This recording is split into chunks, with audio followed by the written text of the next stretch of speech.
In the last 3 weeks alone, more than 500,000 people have completed an online training course in preventing people from taking their own life. It's run by the Zero Suicide Alliance. It's free and takes about 20 minutes. It's an issue which has extra pertinence, of course, right now during Mental Health Awareness Week. Well, I can now speak to Steve Mallen, one of the founder members of the Zero Suicide Alliance. Very good to talk to you, Steve. Thank you very much indeed for joining us. And what a great initiative. I want to hear a lot more about the details in a moment or two. But first of all, give me the overview of the Zero Suicide Alliance. I know you lost your son, Edward, to suicide and wanted his death to be a catalyst for change. Yeah, good evening, Dermot. Well, I lost Edward about 5 years ago, and I made a public promise at his funeral that I would investigate his very untimely death and seek redress as appropriate. And through the course of my research, obviously, I came to the realization that mental health services in this country were in many ways deficient, and also that we as a society still regarded mental illness and suicide as difficult, taboo, and stigmatized subjects. So we formed the Zero Suicide Alliance about 3 years ago, actually, and it was formally ratified by the government about a year ago. Its primary purpose is to improve mental health care in this country by upgrading and improving the mental health care system. And at the same time, though, we want to continue to destroy the stigma associated with mental illness and suicide. And in consequence of that, we developed a training video, which has been running for about 18 months or so now. And that became very successful and very well known. Now, clearly, during the course of the recent pandemic, we have become increasingly sensitive as a society to the needs of our family, our friends, our workplace colleagues, and so on. And with regard not just to their physical well-being, but also with regard to their mental health. And we're obviously aware that the current pandemic is causing considerable distress and difficulty across society. And this is actually a very positive piece of news, because as Dermot said, or as you have said, over the past 3 weeks, 500,000 people have engaged in our training. That has taken our training total to more than 1 million people. That means that there are now at least 1 million people in this country who are seriously committed to looking after their fellow citizens, that no longer view mental illness and suicide as taboo subjects, and are heavily engaged and committed to helping us weather this crisis, both in the immediate term and obviously the long-term future. And Steve, give us a sense of what the video does. Practical advice, how to spot signs, how to seek help. Is that it?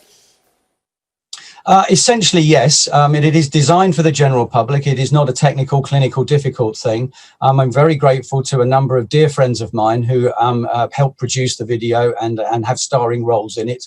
They are all themselves affected, like myself, by mental illness and or suicide. And they relate their stories. There are different scenarios that we work our way through. It is obviously designed to provide a resource that the general public can access, which imparts the view that it is okay not to be okay. It is okay to talk about difficult subjects. It's okay to talk about our worries and our fears. And of course, there are appropriate signposts in the resource in order that people can be directed to proper care, whether that's in the health system or in community or charity environments. And the fact, as we mentioned there, that around 500,000 people have accessed it over the course of the lockdown, it tells us, doesn't it, we didn't really need to be told of the huge amount of stress that is out there during this period. Yes, as I say, there are two sides to this. I think this is a very positive thing, because although we are obviously aware that there are considerable stresses and difficulties in society, and I take nothing away from the fact that many people are suffering considerably, we have also seen some of the very best in our society. Hundreds of thousands of people have come forward as NHS volunteers. A proportion of those have actually engaged in our training so that they have sufficient resources in order to go into the community and to help those people that they may encounter who are experiencing distress. And also, I think we need to be careful here, Dermot, in over-sensationalizing mental health and suicide in this particular set of circumstances. There's an infinite variety of human outcomes at the moment. Many people actually enjoy isolation. Many people actually have safe, happy family environments. Many children actually are quite enjoying not going to school, and many people are not enjoying necessarily having to go through the daily grind and the commute. But at the same time, there's also a lot of negative and a lot of worry. The future is not certain. And we have seen, for example, in markets like Japan, that the suicide rate has fallen significantly in a country which historically had a problem there too.